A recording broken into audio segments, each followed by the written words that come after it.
মেলা মেলা মেলা, শীতকাল মানেই চারিদিকে মেলার সমাহার। আজকে এই মেলা তো কালকে এই মেলা। তোমরা কে কে কতগুলো মেলাতে গেছো আমাকে কিন্তু কমেন্ট করে জানিও। তো চলো, আজকে আমি চলে যাচ্ছি আর একটা মেলায়। তোমরা গেস করো তো আজকে কি মেলায় যাচ্ছি।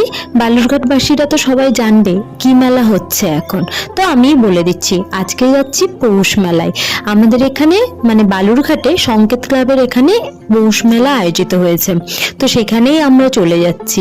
আর দেখো এবারে গেটটা কত সুন্দর করেছে। তো মেলায় ঢুকেই প্রথমে দেখলাম বিভিন্ন হরেক মালের দোকান, আর আরেক পাশে ছিল রবীন্দ্রনাথ ঠাকুরের বিভিন্ন বয়সের ছবি। মেলাটা এবার খুব সুন্দর করেছে, ওইবারও গেছিলাম, খুব ভালো লেগেছিল। আর তারপরে দেখো স্টেজ করে এখানে একজন বাউল গান করছে। তো মেলায় ঢুকে আর কি কি দেখেছিলাম দেখার জন্য আমার সাথে থাকো, আর আমার প্রত্যেকটা ভিডিও ফলো করো। আর তোমরা যদি আমার পেজটাতে ফলো না দাও তাহলে এক্ষুনি ফলো করে দাও। তো